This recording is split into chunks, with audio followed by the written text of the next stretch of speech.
What's going on? Hurricane Road here, and if you haven't been paying attention, EVO, which is one of the biggest fighting game tournaments, just ended and Riot revealed a demo for Project L, a 2v2 tag fighter with a name that is still in beta.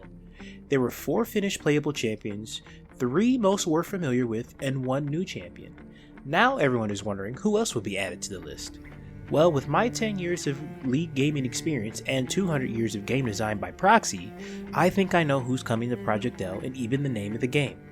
Okay, maybe not the name, but it will have Rift in the title, I'm sure. It's too good to pass up. Now, I don't know much about starting rosters in fighting games, but thankfully Riot gave us some help with this image. There, as of right now, will be 14 base slots, and I will predict who will take those last 12 spots with my expertise. Starting us off is the Hand of Noxus, Darius. Yes, you will be pulling, slicing, and of course dunking your enemies like the good old days. They even brought the bleed back, which is now called wound in this game. Space inserted moves correctly grants you wound, and your attacks does more damage, even to blocking characters. Sounds fun, right? Next is one of my personal favorites in League, the Nine-Tailed Fox, Ahri. While looking good visually, her moves also resemble her League counterpart. One of her supers, coincidentally called Orb of Deception, can be used like the League counterpart if you are good enough, of course. She also sports a mechanic with her Fox-fired Spirit Orbs. She's here to dash across the screen with grace and beauty. She will leave you mesmerized and salty all at the same time. After that, we have the boy who shattered time, Ekko. Without a doubt, one of the coolest champions in League, just became cooler. We finally get to see what Ekko's Z-Drive can really do. With fast-paced movement baked into the game, I'm sure Ekko and all his players will be leaving us in a time loop trying to figure out just what's going on as he goes back and forth between his clones. Following him is one we all knew was going to be in the game. Criminal if he wasn't, the Unforgiven, Yasuo. Windshooter 1 is here, and he's here to blow you all away. Believe it or not, but he's a stance character with flair. You can expect to see Yasuo with all his moves. Yes, even the wind wall is here with cool properties, which you should go watch yourself. My words don't do them justice. Sorry to say that getting good with him is not easy, and no, there is no O10 power spike. Alongside him on the list is the loose cannon Jinx. Poster child, my main, and all-time favorite is ready to blow someone up. How does a ranged character fit into this game, you may ask? Just fine, says Riot. Jinx doesn't even have a dash, there's no way. Yes way. Just because you don't have an inherent dash doesn't mean you can't be in this game. We will just give you one and some other things as well. She's not finished, so we don't know all her moves, but knowing Riot, 200 years should be enough to think of something good. Or bad. This next champion is also unfinished, the Kraken Priestess, Illaoi. One that I don't think anyone expected but actually makes sense, popular enough in League and also was in the Ruined King game. A big-bodied muscle mommy with, yes, tentacles for all you degenerates out there.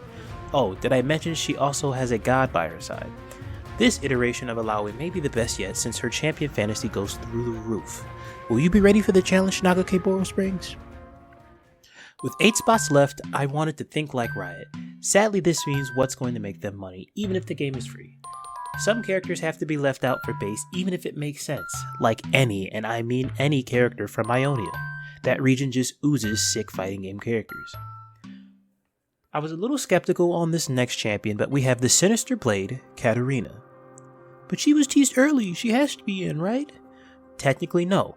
Katarina jumps around the champions and her own daggers. The dev team seems adamant on making champions familiar to their League counterparts, so this one could take a while, but with the early gameplay, I think it's safe to say that we will get to smash our faces on the controller and do cool shit.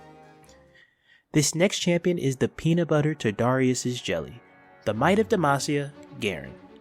We have to represent one of the major factions in the League universe, and why not with Garen? I expect to see a move with armor properties and obviously a special that spins the wind.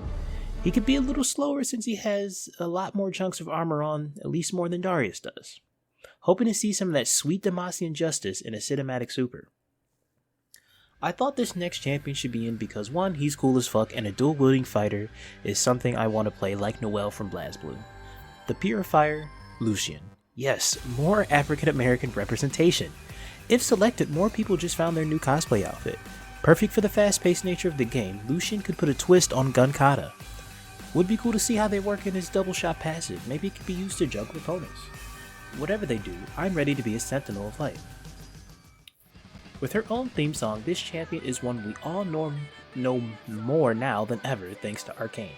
No, not Hat Lady, but the Piltover Enforcer, Vi.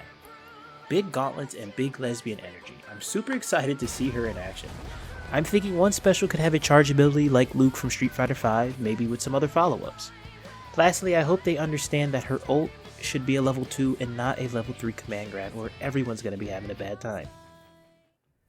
Now this following champion is on the list, is one that has been a household name since their first appearance. The Chain Warden, Thresh. Since his release in League, he's been nothing but popular amongst the community.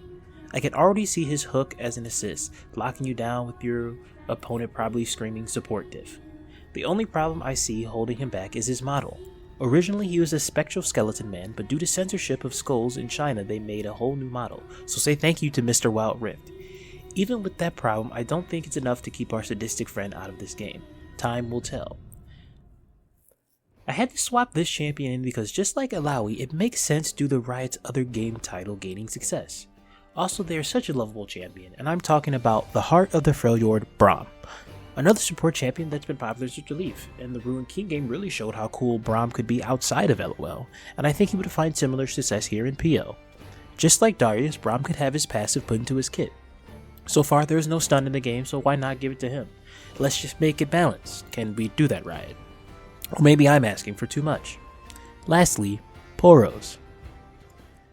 These last two I'm putting together because they are, in my opinion, two of the most no-brainer picks next to Yasuo. Last two picks go to the Grandmaster in Arms, Jax, and the Exile, Riven. The image of people getting hit over the head with a lamppost is going to hit differently in PL. I'm sure he would look cool as fuck as well since Wild Rift and Legend of Runeterra have great models they could go off of. Not sure what the abilities could be or what they would try to incorporate since he's kind of bare bones in that department, but they honestly could just make shit up. Can't wait to see what Jax does with a real weapon. Now, do I have to say anything about Riven?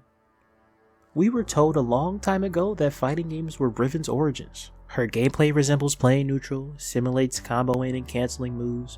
If Riven isn't base roster, then no one play the game. I'm only half serious, but to actually not include the one character that got everything for fighting games should be grounds for termination. I don't care who gets terminated, but someone has to be. I'm trying to break my hands by doing install super combos. Well, that's my list of champions that I think need to be on the base roster. I'm sure some Riven will make it in. With such a huge roster, they have a lot to choose from. One major problem is the whole human or monster decision. Include more streamlined human champs, or go a bit crazy and add monsters, or at least humanoid monsters like Nasus or Renekton would work out fine. Once again, time would tell who's picked, but I don't think I'll be mad since I'm new to fighting games. And I'm just happy we're getting a fighting game with lead characters, and you should be too. Tell me your thoughts on who you think should make it in, or just tell me some personal picks. Whether you be from the League universe or the fighting game scene. That's going to do it for me. Thanks for watching, guys, and I appreciate it. And remember to keep riding the storm. Also, add in helmet rule. Thank you.